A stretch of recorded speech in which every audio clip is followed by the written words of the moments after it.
and this is our project on sustainable urban landscapes in Los Altos. So, displayed are the contents of our presentation. First, we're going to cover what exactly sustainable landscapes are, and furthermore, we will present the benefits of sustainable urban landscapes and the goals of our project. We will also provide examples of successful initiatives and projects in cities of similar sizes.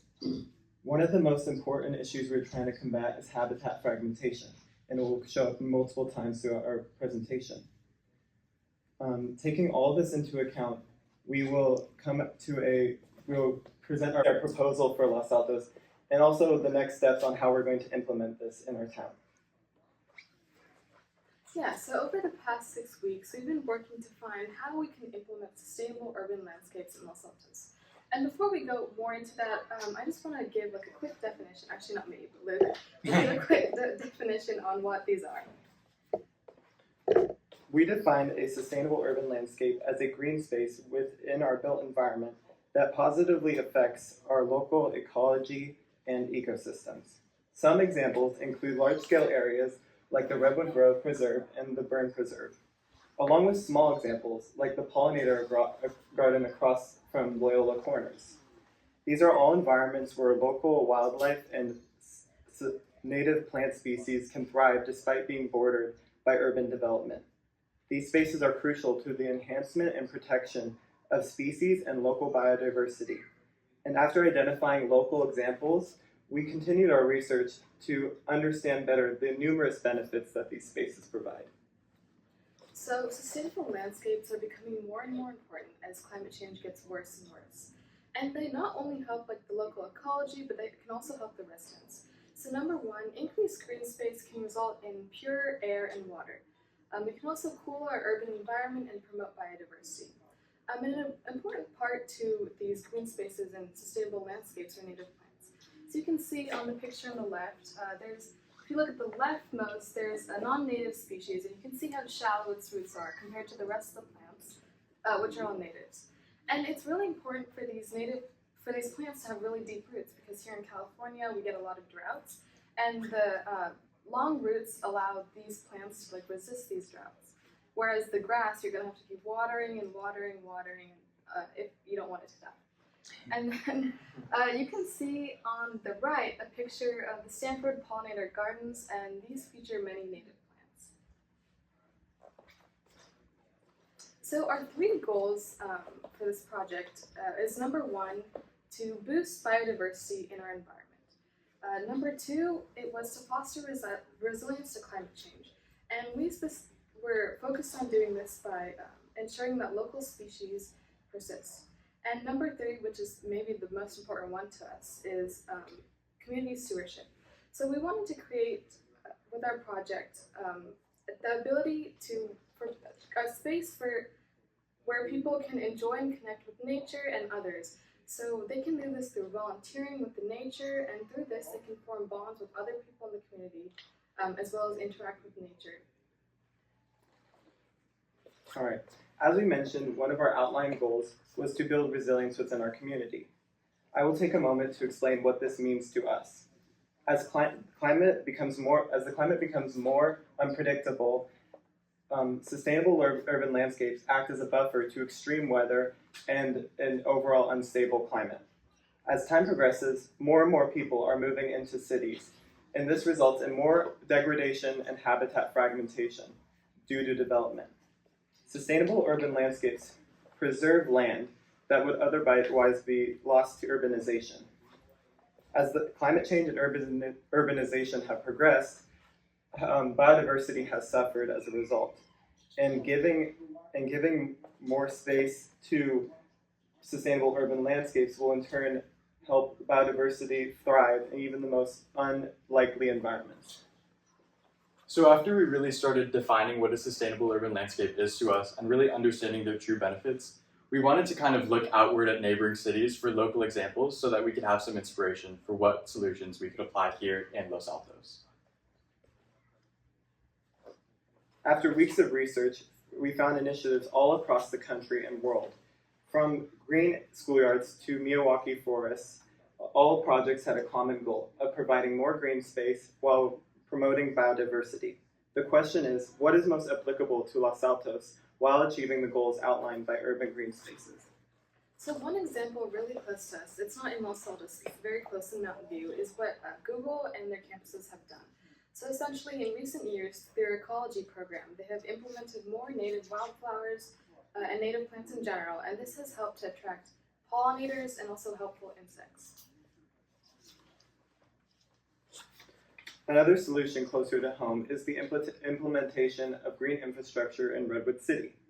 Utilizing gray paved space and transforming it to vegetation curbs, planted medians, and bioswales allows water to slow down and get treated where it lands, while providing habitat for species. This results in more evapotranspiration, cooling the surrounding environment, while it recharges the groundwater, which is a more pressing issue as we, as a region, experience more and more drought.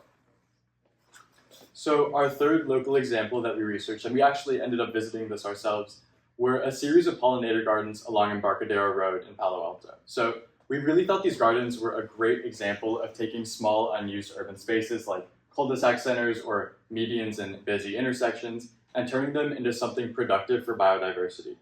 So these specifically create a continuous corridor for pollinators to travel between green areas on the Stanford campus all the way out almost to the Baylands. And so we were really interested in how this project came to be. So we contacted the landscape architect behind these gardens, Juanita Salisbury, and she told us that in a large part, these projects were funded by local donations and they're exclusively maintained by just a few dedicated local volunteers. And that just really inspired us because we wanted to know how we could involve our own local community, like Sahana was saying earlier, in whatever it was that we ended up proposing. And then we also have this video. We'll hope that the audio goes through. No, it's coming out here.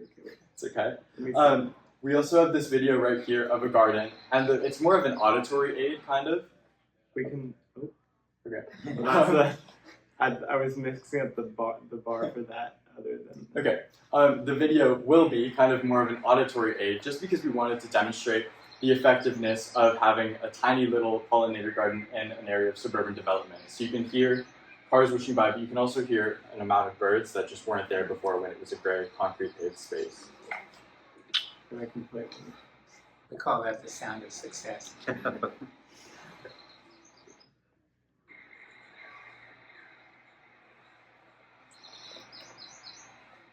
you can hear that. So obviously that was striking enough to catch the video. Okay, so after we went through many examples of local research, we just really wanted to start getting into drafting our own proposal. So what we gathered from these large-scale sustainable landscaping projects all the way down to these small-scale, curbside green infrastructure projects was that at their core, each of these sustainable urban landscapes that were being created had a shared goal, and that was habitat connectivity. And so habitat connectivity it's what it sounds like. It's a measure of how well native habitats are connected to each other and how well their local animals can move in between them. And the opposite of habitat connectivity, is habitat fragmentation, kind of obviously. And in Los Altos, that's a trend that has resulted from urban development, where increased urban sprawl has cut off natural spaces from each other. So to address habitat fragmentation, we were really focusing on 3 priorities. The first was to identify corridors or specific locations where we could support habitat connectivity. So we thought of examples like the many creeks throughout Los Altos, and then we thought about more urban corridors that stretch from Los Altos Hills all the way out to neighboring towns. So major roads like San Antonio or El Monte, and then we thought again about smaller scale habitat connectivity projects like curbside plantings in the downtown area. And then our second priority was resource conservation. So any kind of project with super water-intensive planting or any reworking of concrete infrastructure just wouldn't be a smart use of our city's natural or monetary resources. And then our final priority was ease of implementation. So that kind of just ties into resource conservation again, but we just wanted to make sure that whatever we ended up proposing was feasible within a reasonable timeline. So to identify the locations that were in most need of connection through pollinator gardens, we created a map of Los Altos. Using this, we identified the barriers to wildlife and biodiversity, which were almost entirely roads, as you can see in red. and then also marking where existing green space or more natural areas existed in Los Altos. Based on this, we best interpreted the places that needed the most improvement for biodiversity, and we identified those as El Monte corridor, the Foothill Expressway corridor, and the downtown commercial center. Okay, so through our research, as Luke kind of just revealed, we landed on one idea that really aligned with all of our priorities, and that was pollinator gardens. So pollinator gardens, quick definition, are designed to attract various types of pollinators providing food in the form of nectar and pollen, which is great because pollination is essential for the reproduction of many of our native plants. So by creating a network of widespread pollinator gardens in our area, we can really start to stabilize an ecosystem of native plants across Los Altos. And so each little garden would act as kind of a node within a greater network, and because of those small scale, because of that like small scale ability of pollinator gardens, there wouldn't really be any kind of space constraints. And then again, with native planting, we could conserve water and we could support native pollinators. And we also wanted, because more pollinator gardens would contribute to more habitat connectivity, we wanted to maximize the amount possible. So we wanted to get local residents involved and maybe convince them to plant their own gardens outside of public spaces in their own residential yards, or just to get involved and volunteer in public sites. So because establishing a widespread network of pollinator gardens would be so beneficial, we just wanted to ensure that we could do it in the best way possible. So we had conversations with UC Master Gardeners, local environmental organizations, and Bay Area landscape architects just to come up with some features and practices for our pollinator gardens that would make them as productive as they could be. So the first was prioritizing native plants, which we've talked a lot about, for drought tolerance and disease resistance, but also because native plants have evolved alongside native pollinators. And a study from UC Berkeley has actually shown that native pollinators are 4 times more likely to land on native plants than non-native ones. And the reason that we care so much about native pollinators specifically isn't just because they're kind of the backbone of our local ecosystem. But another study by UC Berkeley actually showed that native pollinators were 3 times more productive pollinators when compared to non-native common pollinators that we see here, specifically the European honeybee. And native pollinator presence in the same area as European honeybees actually increased the productivity of those honeybees just out of competition. So by prioritizing native plants, we prioritize native pollinators, and by prioritizing native pollinators, we prioritize our whole ecosystem, really. Yeah, but so there's food. We are providing the pollinators with food with all these plants. But another thing that we wanted to focus on is providing habitats for them. So the European honeybee, they reside in hives, but our native bees, which are bumblebees and carpenter bees, they don't do this. Instead, they usually live in loose packed soil and also soft wood. And so in our pollinator gardens, we also hope to provide spaces where they can make their habitats.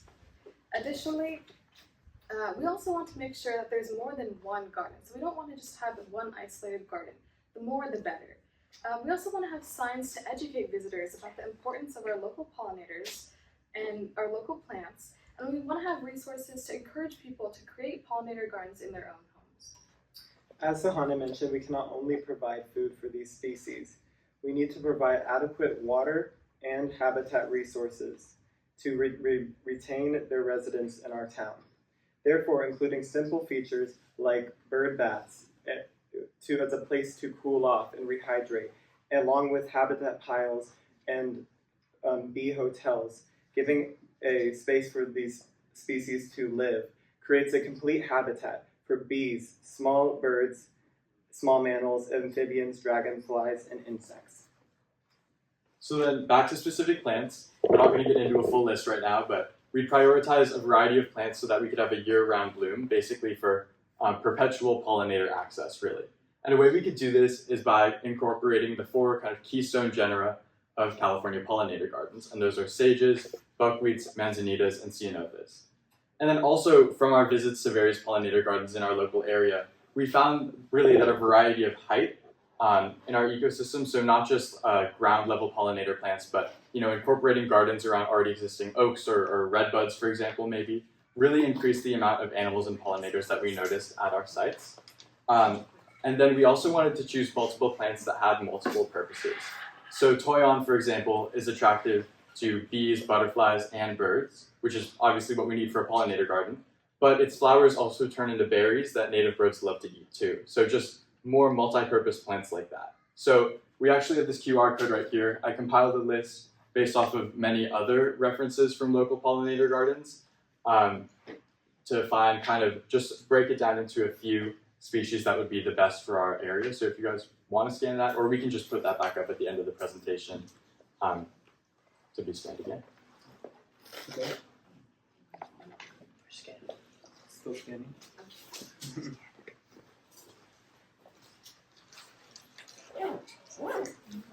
We'll make the presentation available online so We'll people make it can. available. So to find more about how much this would cost, we reached out to Green Spaces Mountain View and also Juanita Salzberg, who's the person who runs the Palo Alto pollinator gardens, and they gave us an estimate of around $450 to $550 per 100 square feet. And this cost includes site preparation, irrigation, plants and natural materials, as well as signs, paths, and built materials. And possible funding sources can come from Happy Hollow Pollinator Grants, the Xerces Society Plant Grant, and the Santa Clara Valley Water District Landscape Rebates. But how do we implement all this? That was a short one. Yeah.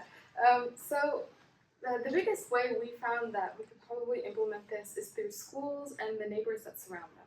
So our idea was to use unused plots of space in schools where we could implement pollinator gardens. And as you can see, they can be pretty small if you look at the middle picture.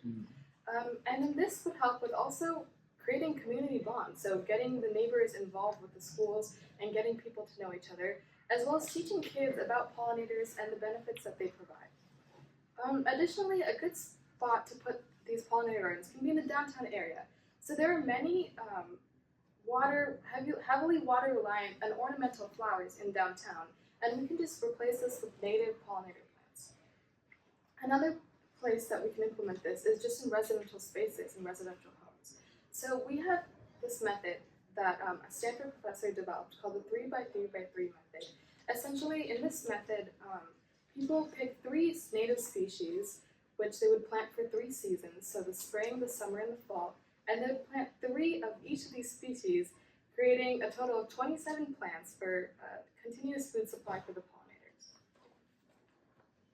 All right. By utilizing underutilized space within our cities and instead giving it a function as food and habitat for pollinators and wildlife, biodiversity will improve significantly and our ecosystems will become more resilient.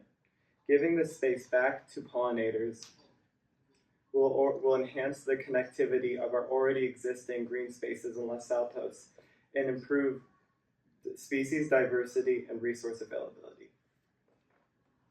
Thank you for listening.